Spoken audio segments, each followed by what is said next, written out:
Welcome to the Deep Dive. Today, we're really getting into the weeds on Otis's second quarter 2025 earnings call. Our mission, like always, is to cut through the noise, pull out the essential insights so you get a clearer picture of Otis's performance and, well, where they might be heading. Absolutely. And Otis is, it's a key player globally, elevators, escalators, but it's really two businesses in one, isn't it? You've got the new equipment sales, very visible, and then there's the service side maintenance modernization, which is much more stable, recurring revenue. Understanding how those two interact is crucial for seeing the whole picture. Okay, so let's start with the headlines. What did Q2 and the first half look like overall? They described the results as solid, right? And it seems like service was the main driver. That's the narrative, yeah. If you look at adjusted EPS earnings per share, stripping out the odd items, it was up 2% for the first half, hitting $1.97. Now, Q2 itself saw a small dip, about 1% down on adjusted EPS, but they flagged a tough year-over-year comparison for that. Got it. So a slight dip in Q2 EPS, but positive for the half. What about the top line? All right, so net sales were basically flat compared to last year, $3.6 billion. Organic sales, which gives you a better sense of underlying performance without currency swings or acquisitions, were actually down 2%. Adjusted operating profit margin held steady at 17%. And free cash flow was $243 million in the quarter. Year to date, that's $429 million. So, on the surface, a bit mixed, but the story gets clearer when you dig in. Okay, let's unpack this then, because you mentioned digging in, and it really does sound like the service segment is, well, the anchor here. It seems to be Otis's rock. It absolutely is. Yeah. Organic service sales grew a healthy 4%. And importantly, that growth wasn't just in one spot. It was across all their service lines and in every region globally. Their maintenance portfolio, that's core recurring revenue, grew 4% again, reaching an industry-leading 2.4 million units under contract. 2.4 million units, wow. And that consistency is key, right? It changes how you think about the company. Exactly. It shows Otis isn't just, a cyclical company selling big machines. They've built this incredibly high margin, almost subscription-like service business. And that provides a foundation, a real stability that helps them ride out the ups and downs you inevitably see in new equipment sales. It's strategically vital. Okay, here's where it gets really interesting for me. The modernization momentum. You mentioned growth across service lines, but modernization orders accelerated by, 22%, and the backlog's up 16%. Why such a surge right now? Is this sustainable? Yeah, 22%. It's very significant. And yes, the signs point towards sustainability. Think about the sheer scale. There are 22 million elevators and escalators installed globally. A lot of them are getting old. They need upgrades for efficiency, for safety, for new tech. This isn't just a blip. It feels like the start of a multi-year cycle driven by aging infrastructure. So real-world examples. They mentioned the One America Tower in Indianapolis. Otis put the original elevators in, modernized them back in 2009, and now they're doing it again. It shows that long life cycle value. And even in China, where new equipment is struggling, modernization organic sales grew over 20%. That's huge. Plus, look at the profitability. Service operating margin hit a record 24.9% since the spinoff. That's their 21st straight quarter of profit growth in service. 21st straight quarter. That's remarkable consistency. It is. And add to that, the repair business is picking up 6% organic growth, and the repair backlog is up 8%. That gives them confidence in the second half. Yeah. So yes, modernization looks like a strong, durable trend. Okay, but let's pivot. While service is booming, what does this all mean for new equipment? We're seeing a different picture here, aren't we? We certainly are. It's a stark contrast. New equipment organic sales drop 11% in the quarter. And the regional story is telling. UNE, that's Europe, Middle East, Africa, actually saw 7% growth, thanks mainly to the Middle East. But elsewhere, China was down significantly, over 20%. They cited a soft market, tighter credit on payments, and working through a lower backlog. Oof, over 20% in China is steep. It is. Then the Americas saw a high single-digit decline. That was partly working through prior orders and also some market jitters, especially around trade policy. And Asia Pacific was down low single digits, even though places like Hong Kong and Taiwan were doing okay. So despite that significant decline in China, management mentioned sequential stability, and they're even anticipating year-over-year growth there in coming quarters. What's the strategy? How do they square that circle? Well, they're emphasizing discipline in China. They're focusing on value, meaning profitable deals, often with service contracts attached, rather than just chasing volume at any cost. They explicitly said they're walking away from some low-margin opportunities. Interesting. So prioritizing profit over volume, even if it means maybe losing some market share in the short term, is that the idea? That seems to be the calculation. Yeah.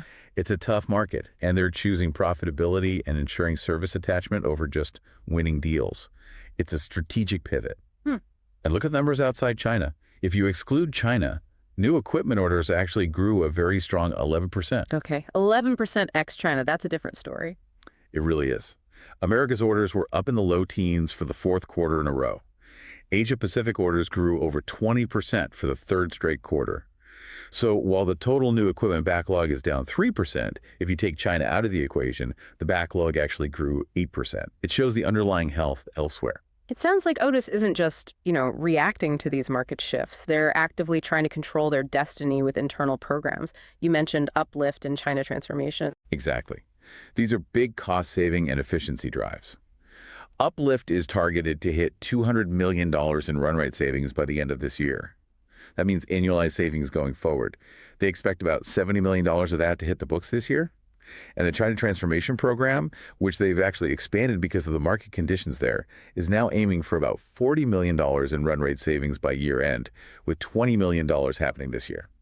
And the goal isn't just cutting costs, right? No, they're clear that these savings are being reinvested, funding things like better customer service, R&D, basically fueling future growth. And tariffs. That's been a cloud hanging over lots of companies. How's Otis managing that? Actually, some relatively good news there. The expected hit from tariffs in 2025 is now about half what they thought it would be, somewhere in the $25 million to $35 million range. They pointed to more favorable reciprocal rates and their own mitigation efforts, like tweaking supply chains. So less of a headwind than feared. Seems so. They also noted the impact is mostly in the back half of the year and mainly affects orders already in the backlog. For new contracts, they're adjusting terms and pricing to account for it. Oh, and they also bought back $300 million of the shares in Q2. That's $550 million so far this year. Plus, they snapped up 8 urban elevator locations in the U.S. to boost that maintenance portfolio further. Okay, so if we pull all this together, connected to the bigger picture, what does Otis's updated 2025 outlook tell us about the industry and, well, their path forward? Well, for the global new equipment market overall, they're still expecting a mid-single-digit decline this year. Regionally, they see the Americas down low single digits, but maybe seeing some improvement. EMA, slight growth, low single digits. Asia is the tough spot, expected down high single digits. Yeah. And that's mainly China, where they now see the market declining about 10% for the rest of the year. Right, and contrasting that with the service side again. Big contrast. The global installed base of elevators and escalators is still expected to grow mid-single digits. And that growing base keeps feeding their maintenance portfolio, keeps turning that service flywheel, as they call it. That's the engine providing the stability. So Otis has reiterated its key profit targets, adjusted operating profit, and adjusted EPS, even with these new equipment challenges. How are they pulling that off? And what's the shape of the rest of the year look like? Yeah, that's the interesting part. Their net sales forecast is slightly lower now, $14.5 to $14.6 billion, reflecting the weaker new equipment outlook, especially in China and some U.S. uncertainty. But crucially, the guidance for adjusted operating profit, $2.4 to $2.5 billion, and adjusted EPS, $4 to $4.10, is unchanged. Unchanged. How? It comes back to a few things offsetting the new equipment weakness. Those lower tariff impacts we discussed, some favorable currency exchange rates, and fundamentally the continued strong performance and profitability of the service business. Service is essentially carrying the load and making up the difference. It really shows the power of that recurring revenue model. And free cash flow. Any change there? Yes, the free cash flow outlook is a bit lower, now $1.4 to $1.5 billion. They explained that's mostly due to the business mix shifting more towards service. New equipment sales tend to be better for working capital in the short term, but they stressed the business fundamentals are strong and they're still on track for $800 million in share buybacks for the full year. Okay. And the cadence. How does the second half play out quarter by quarter? They're guiding for about 5% adjusted EPS growth in Q3. But they'll need a pretty strong Q4 to hit the midpoint of their full year guidance. Q3 might see some margin pressure in new equipment specifically due to lower volumes, and they mentioned some temporary furloughs at production sites. But on the flip side, service sales growth is expected to ramp up to around 5% in Q3. The stronger Q4 relies on better stabilization in China's new equipment market finally kicking in, plus more acceleration of repair and especially modernization. They specifically called out China's bond projects. That's a government subsidy program for modernizing buildings, targeting 100,000 units this year alone. Right. Those government programs can certainly move the needle. So this raises an important question. While the near term clearly has these challenges, particularly in new equipment, the underlying resilience, the service strength, the strategic moves, it seems like Otis is positioning itself for the long haul. What's the key takeaway for someone looking at Otis's future? I think the key takeaway is definitely long-term confidence, underpinned by fundamentals. You have this massive, growing, global installed base of equipment, and a significant portion of it is aging, creating this huge ongoing opportunity for modernization. Those are the drivers that keep the service flywheel spinning. And that flywheel is what allows Otis to generate attractive returns for shareholders over the long term, even when the new equipment market hits these rough patches. It's all about that service backbone. All right, now let's shift gears slightly for a segment where we stretch our strategic thinking a bit. Remember, this is absolutely not financial advice, just a thought experiment. But if we were to cook up an outrageous but plausible trade idea based purely on what we heard in this deep dive, here's one. Okay, playing devil's advocate here. Based only on the divergence highlighted in the call, you could maybe construct a long Otis service, short Otis new equipment, specifically the China exposure relative value play. Interesting. Break down the rationale for that. Why long service? Well, the call painted service as the clear winner. Record margins, 24.9%. Consistent portfolio growth, 4%. Strong repair backlog, up 8%. And that huge 22% jump in modernization orders. Management didn't mince words. Service is the core earnings driver, roughly 90% of total operating profit. Yep. They called it resilient, insulated from tariffs, and expressed full confidence in the flywheel. It looks like a very solid, predictable growth engine based on their commentary. Makes sense. And the other side of that coin, the short new equipment, focusing on China. That's where the call highlighted the pain points, particularly in China. Orders down over 20%. The market outlook there is weak, down 15% in the first half, projected down 10% in the second. Management explicitly talked about soft market conditions, strict credit control, and a declining backlog in China. And the segment's overall operating margins fell significantly, down 240 basis points to just 5.3%. That shows real pressure. Even their strategy of discipline in China, focusing on value, walking away from some deals, implies continued near-term pressure on volume and profit, specifically in that part of the new equipment business. So the plausibility of the trade idea stems from this clear divergence described in the call: strong, profitable service versus challenged new equipment, especially the China piece.